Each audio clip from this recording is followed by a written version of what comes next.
छोटे कपड़ों वाली बीवी। अजित एक छोटे कस्बे में रहने वाला सीधा साधा लड़का था। उसकी शादी दिल्ली की रहने वाली सौम्या के साथ हो गई। सौम्या बहुत ही फैशनेबल लड़की थी। अजित की नौकरी छोटे कस्बे में होने के कारण सौम्या भी अजित के साथ छोटे शहर में रहने के लिए आ गई। सौम्या, तुम्हारा ड्रेस कुछ ज्यादा छोटा है, इसे पहनकर यहाँ बाहर मत निकलना। अरे, तुम्हें पता नहीं, मैं दिल्ली की मॉडल लड़की हूँ और मैं तो हमेशा ऐसे ही कपड़े पहनती हूँ। तुम्हारी बात सही है सौम्या, लेकिन इस शहर के माहौल के हिसाब से कपड़े कुछ ज्यादा ही छोटे हैं। ओहो, मुझे नहीं पता था कि तुम्हें मेरे कपड़ों से इतनी प्रॉब्लम है। सौम्या, मुझे तुम्हारे कपड़ों से कोई परेशानी नहीं है, लेकिन अगर तुम ऐसे बाहर जाओगी तो लोग तुम्हें अजीब ढंग से देखेंगे। अच्छा ठीक है, अब तुम ऑफिस जाओ, तुम्हारा ऑफिस जाने का वक्त हो गया है। अजित को लगता है कि शायद सौम्या ने उसकी बात मान ली है। वो ऑफिस चला जाता है। थोड़ी देर बाद सौम्या अपना शॉर्ट ड्रेस पहनकर घर से बाहर सब्जी लेने के लिए जाती है। भैया, आधा किलो टमाटर देना। मैडम जी, कहीं बाहर से आए लगते हो, पहली बार शहर में आई हो का? तुमसे क्या मतलब? और तुम मुझे ऐसे घूर घूर के क्यों देख रहे हो? अरे नहीं नहीं, ऐसी कोई बात नहीं है, बस आपके कपड़ों को देखकर लग नहीं रहा कि आप शहर की रहने वाली हैं। तुम अपने काम से काम रखो, मैं चाहे कुछ भी पहनूं, तुम्हें उससे क्या? सौम्या सब्जी लेकर अपने घर चली जाती है। शाम को अजित घर वापस आता है।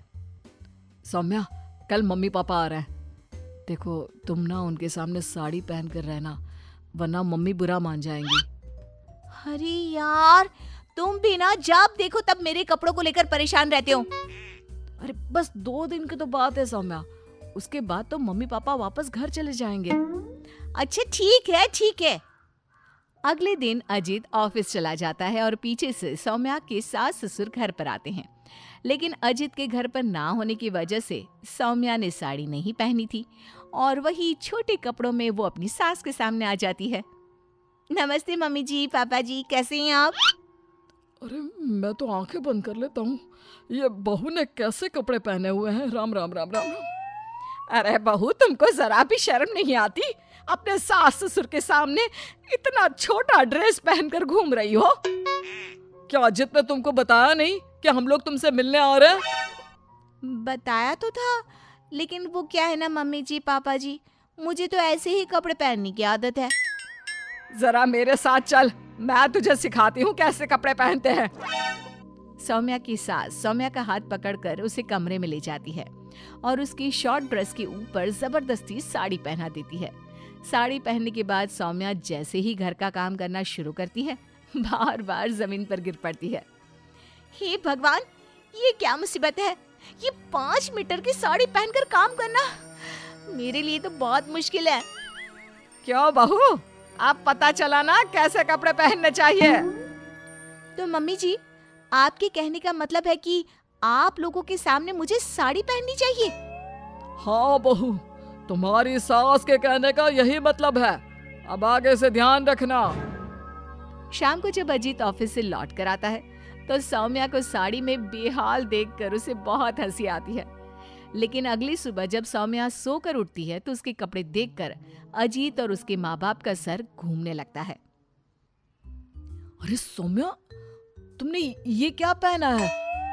आपकी मम्मी ने साड़ी पहनने के लिए कहा था तो मैंने साड़ी पहन ली। लेकिन सौम्या, तुम्हारी साड़ी तो घुटनों तक ऊंची है, जैसे ये साड़ी ना हो कोई मिनी स्कर्ट हो।